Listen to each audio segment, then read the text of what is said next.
आज का हम लेक्चर रिकॉर्ड करेंगे शनाख्ती परेड के बारे में। ये बहुत अहम टॉपिक है और इसकी तफसील जो है वो बाज़ बात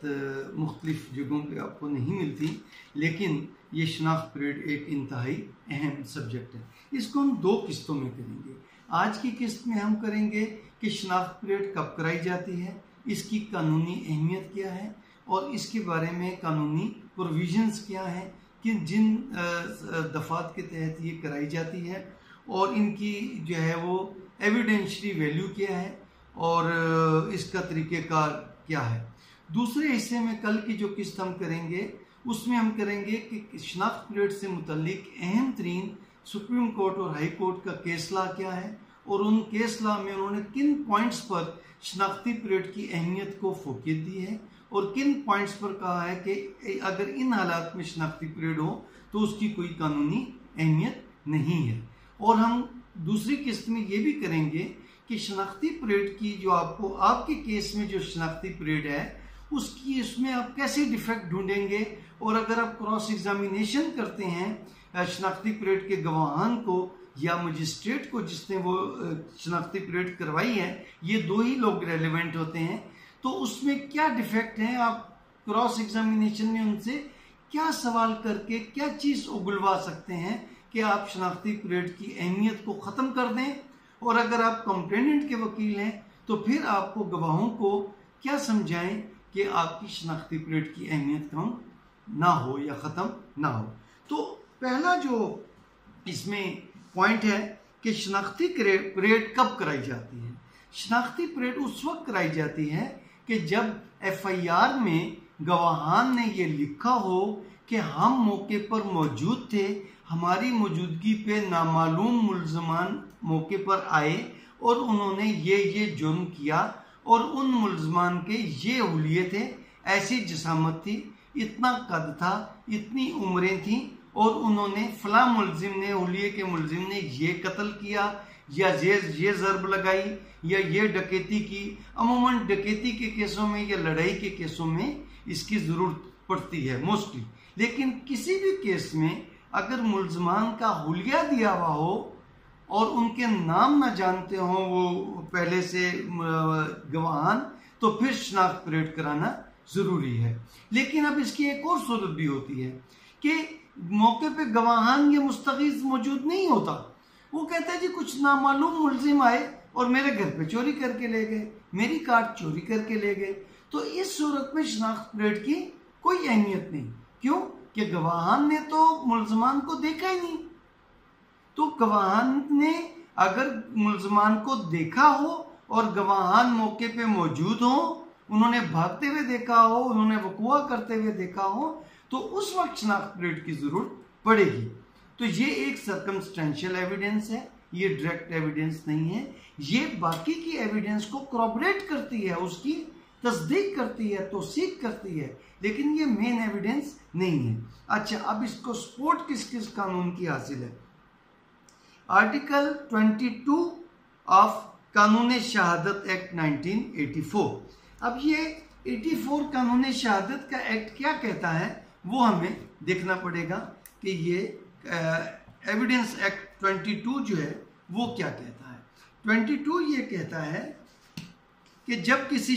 चीज़ की और किसी शख्स की आइडेंटिटी जो है वो रेलेवेंट हो। अब ये देखिए यहाँ पर लफ्ज़ इस्तेमाल हुआ है 22 में, फैक्ट्स नेसेसरी टू एक्सप्लेन और इंट्रोड्यूस रेलेवेंट फैक्ट्स, कि कोई भी बात कोई भी वाक़यात कब रेलेवेंट होंगे। यहाँ पर उन्होंने एक लफ्ज़ इस्तेमाल किया है कि और which establish the identity of anything or person whose identity is relevant, कि जब किसी चीज़ की या किसी शख्स की जो शनाख्त है वो रेलेवेंट हो। तो अब इसमें एक तो ये एविडेंस एक्ट का आर्टिकल 22 इसको सपोर्ट करता है आइडेंटिफिकेशन परेड को, और दूसरी सूरत में अब high court rules and orders जो हैं, high court rule and orders जो हैं वॉल्यूम 3 हमेशा क्रिमिनल केसेस से मुतल्लिक होता है और उसका चैप्टर है 11 और उसका पार्ट है C जो आइडेंटिफिकेशन परेड को एक्सप्लेन करता है। अब हम इसको देख लेते हैं कि इसमें क्या कहा गया है। इसमें यह कहा गया है volume 3 chapter 11 part C. Part C कहता है identification parades, instruction issued by the Punjab government. अब ये हाईकोर्ट ने खुद नहीं रूल्स बनाए, इन्होंने हवाला दिया है गवर्नमेंट ऑफ पंजाब के एक लेटर का जो इश्यू हुआ था 19 दिसंबर 1934 में, पाकिस्तान बनने से पहले, और वही अब तक चला आ रहा है। वही इंस्ट्रक्शंस जो गवर्नमेंट ऑफ पंजाब ने डिस्ट्रिक्ट मजिस्ट्रेट्स को दी थी पंजाब के, कि वो तमाम मजिस्ट्रेट्स जो हैं जो आइडेंटिफिकेशन कराएंगे वो इन बातों का ख्याल रखेंगे आइडेंटिफिकेशन पर। तो इसमें लेटर का नंबर दिया है 6091-J-36/39829 H-जुडिशियल डेटेड 19 दिसंबर 1936। अब उसमें क्या कहा, 1 में ये कहा कि लिस्ट ऑफ ऑल पर्सन्स, जो के उसमें गवाहान की लिस्ट दी जाएगी जो कि मुल्जमान को शनाख्त करेंगे। फिर उन्होंने कहा कि अगर मुल्जमान जो है ये इस तरीके से मुल्जमान को कतार में बिठाया जाएगा, एक मुल्जिम के साथ कमोबेश 8 से 10 जो हैं उसके मिलते जुलते हुलिये के मुल्जमान को जो जेल के अंदर ये कराई जाएगी आइडेंटिफिकेशन परेड, और जेल के हुकाम का इससे कोई ताल्लुक नहीं होगा। वो सिर्फ डमीज जो हैं उससे मिलते जुलते जो कैदी हैं उनका वो एहतमाम करके देगी, उनको मुहैया करेगी। लेकिन इस तमाम शनाख्त परेड में पुलिस का भी कोई ताल्लुक नहीं। वो आईओ भी जेल से बाहर बैठा होता है, गवाहान भी जेल से बाहर होते हैं, और ये ओपन मैदान में एक खुली जगह पे जेल के अंदर ये शनाख्त परेड करवाई जाती है। लेकिन ऐसी जगह पर जहां पर बैठे गवाहान जो है वो इसको ना देख सके, शनाख्त परेड की कार्रवाई को, ऐसी जगह पे गवाहान को। और शनाख्ती वो जो तफ्तीशी अफसर होगा वो भी जेल से बाहर होगा, वो सिर्फ गवाहान को इन्फॉर्म करेगा कि जी आपने शनाख्त परेड के लिए पहुंचना है वहां पर। तो लेकिन इस तमाम की जो सुपरविजन है वो मजिस्ट्रेट करेगा, उसका जेल के सुपरिटेंडेंट से, डिप्टी सुपरिटेंडेंट या किसी भी जेल के एहलकार का इस शनाख्त परेड से कोई ताल्लुक नहीं। सिर्फ वो जो चपड़ासी होंगे वो मजिस्ट्रेट उनको कह सकता है कि आप एक गवाह को लेके आए, जब वो गवाह शनाख्त कर ले तो फिर उसे कहें कि इसको ऐसी जगह पे ले जाएं कि ये बाहर बैठे गवाहान को उनके साथ कम्युनिकेट ना कर सके, उनको बता ना सके कि फलां हुलिये का मुल्जिम है, मैंने उसको किया। और दूसरा, जब इनको लाइन में बिठाएंगे तो तमाम के ड्रेसेस एक जैसे होंगे, उनके कद एक जैसे होंगे, उनके हुलिये तकरीबन एक जैसे होंगे, और एक मुल्जिम को एक वक्त में ही शनाख्त परेड की कार्रवाई होगी। ये नहीं कि अगर किसी केस के 3 मुल्जिम हैं तो एक ही लाइन में आप जो है 30 मुल्जिमों को 10-10 की लाइन में बिठा दें और कहें गवाह को कि आप सबको शनाख्त करो, वो एक लाइन में से एक मुल्जिम को करे, दूसरी नहीं, एक वक्त में सिर्फ एक मुल्जिम को। ज्वाइंट आइडेंटिफिकेशन परेड नहीं हो सकती। एक मुल्जिम की जब हो जाएगी उसके बाद फिर दूसरे मुल्जिम की उसी तरीके से कार्रवाई होगी, और एक एक गवाह को बुला के कराया जाएगा, तीसरे को बुलाया जाए, मुल्जिम की कराई जाएगी, जितने भी मुल्जिम होंगे। और उसके बाद ये है तीसरा जो इसको आइडेंटिफिकेशन परेड को सपोर्ट करता है, एक तो high court rules and orders का वॉल्यूम 3 चैप्टर 11 और पार्ट सी जो है वो इसको करता है। और इसमें इन्होंने आइडेंटिफिकेशन परेड जब सारी कर लेगा, वो मुल्जिम के ऑब्जेक्शंस भी लिखेगा शनाख्त परेड करने से पहले, वो तमाम प्रोसीजर इसमें बताया गया है। उसके बाद फिर उन्होंने क्या किया ये किया कि 1943 में 1936 के बाद 1943 में फिर एक और लेटर वो भी पंजाब गवर्नमेंट ने जारी किया 17 दिसंबर 1943 में, और उन्होंने उसमें कुछ चीज़ों की वजाहत की। हुआ ये कि शनाख्त परेड जब कराते थे तो उनका हुलिया एक जैसा रखने के लिए उनको कपड़ों के कागज़ के जो है ना लिबास बना देते थे आर्जी तौर पे। तो वो कागज़ के जैसे डांगरी पहनते हैं, जैसे वर्कशॉप में लोग जो है वो मिस्त्री पहनते हैं, एक जैसा लिबास पूरा। तो वो अखबार या कोई एक कागज़ का बड़ा कागज़ लेके और उसका एक लिबास बना के वो मुल्जमान को पहना देते थे और उनको एक जैसा हुलिया बना देते थे। तो उस पर उन्होंने पंजाब गवर्नमेंट ने कहा कि नहीं, ये नहीं करेंगे, आप उनको डमीज को इस तरह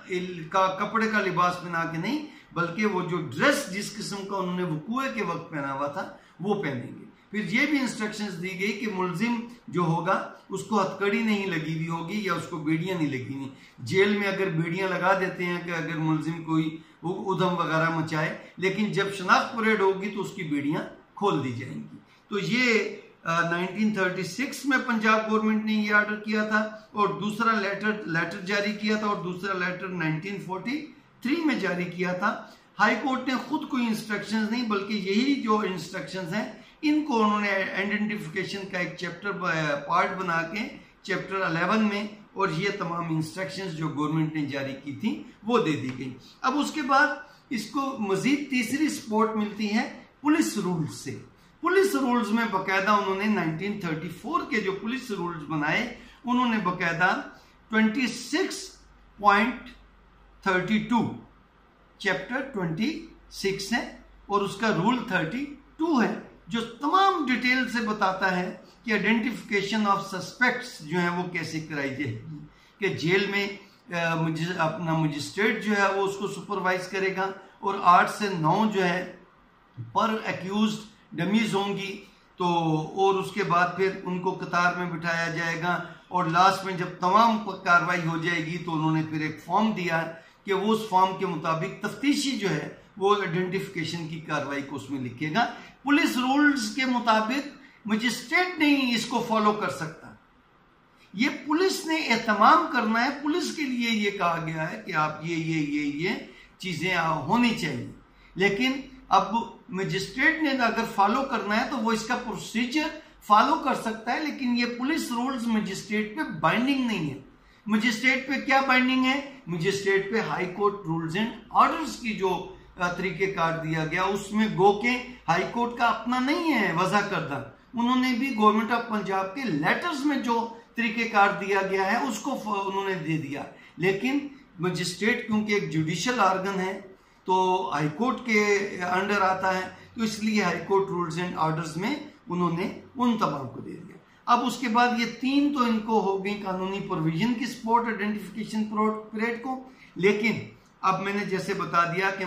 गवाहान अगर FIR में लिखवा दें या बाद में ततीमा बयान के जरिए लिखवा दें कि हम मौके पे मौजूद थे और ये मुल्जमान का हुलिया था, तो फिर उनको जो है हमने देखा है उनका ये हुलिया था, तो तब शनाख्त परेड कराई जाएगी। और इसके अलावा ये इसकी जो वैल्यू होगी वो होगी उसकी जो गवाहान ने बयान दिए, शनाख्त किया नहीं किया तो किस तरीके से किया, तो वो तमाम की एविडेंशरी वैल्यू जो है वो मेन जो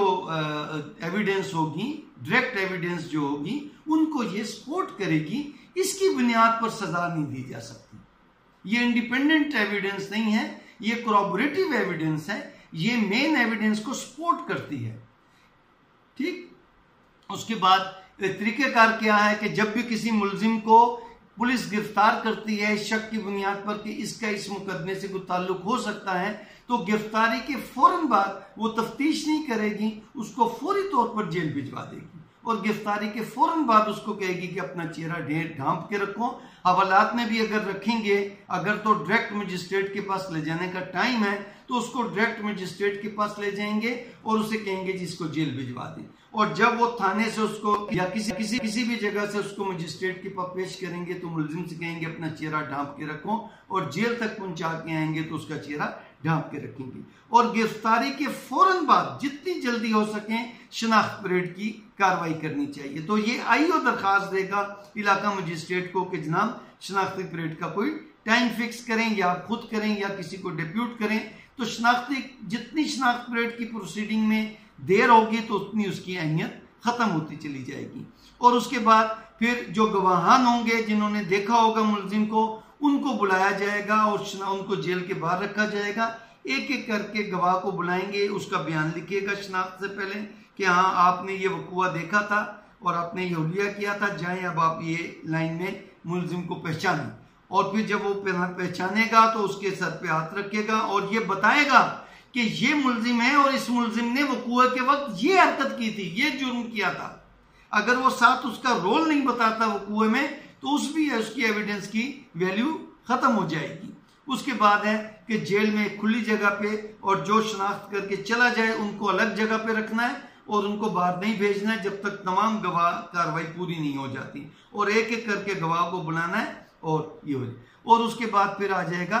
कि मुलजिम अगर गवाह की परेड से पहले मुलजिम से बयान लेंगे। अगर वो कोई एतराज़ात करता है कि जी मुझे तो जेल थाने में पुलिस ने दिखा दिया था गवाहान को, और या मुझे जनाब ये एतराज़ात हैं और ये शनाख्त परेड सही नहीं है या ये हुलिये सही नहीं है मुलजमान के जो मेरे साथ बिठाए गए हैं, तो जितने भी मुलजिम वो करेगा, अगर तो उनमें से कोई ऑब्जेक्शन दूर होने वाला हो सके तो दूर कर देगा। जैसे उन्हें कहेगा कि मजीद डमीज लाओ और उनमें से बिठाएंगे कि वाकई इनके हुलिये नहीं, एक का कद 5 फुट है, एक का कद 8 फुट है,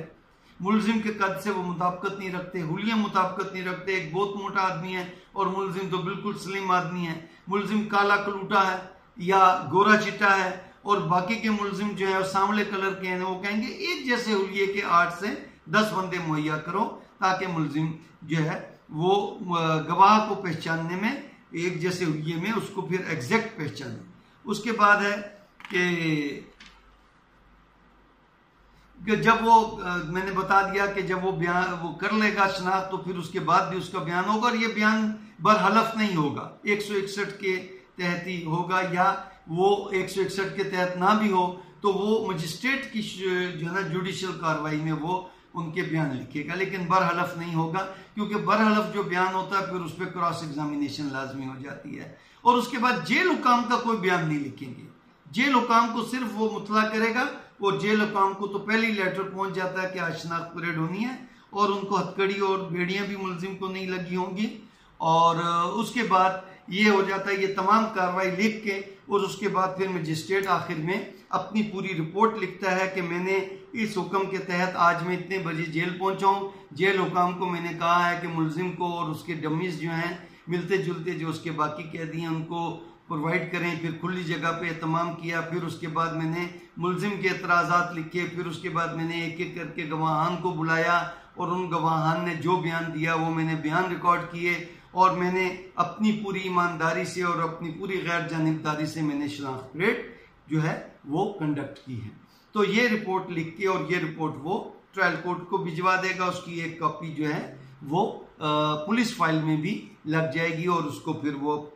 तफ्तीशी अफसर अपनी जिम्मेदारियों में लिख देगा। अब ये पहली किस्त तो खत्म हुई कि क्या तरीक़ेकार है, किन हालात में कराई जाती है। अब हम अगले किस्त में हम करेंगे कि इससे मुताल्लिक केस ला क्या है हाई कोर्ट का, सुप्रीम कोर्ट का, और वो किन किन पॉइंट्स पे उन्होंने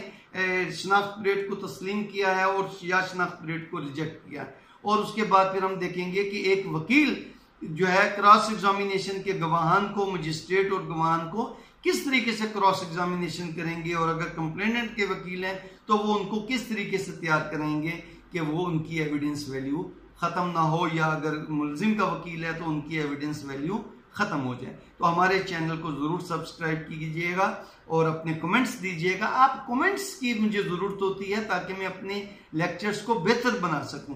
तो सर बहुत अच्छा है, बहुत नाइस और वेरी गुड, ऑसम, ये तो मेरी हौसला अफजाई हो गई, लेकिन इसके साथ एक दो लाइनें और लिख दीजिए कि कहाँ कौन कौन सी चीज़ आपको बहुत अच्छी लगी और कहाँ आपने कोई खामी देखी, ताकि अगले लेक्चर में उसको किया जाए। मेरे कुछ दोस्त हैं जो इंडिया में भी हमारे इन वीडियोस को देखते हैं, तो उनका ये होता है कि आप बहुत मुश्किल उर्दू बोलते हैं। मैं पाकिस्तान के मुताबिक उर्दू बोलता हूँ, और अंग्रेज़ी के लफ्ज़ और बेसिक जो टर्मिनोलॉजीज़ हैं कोशिश करता हूँ कि उनको भी साथ बता दूँ।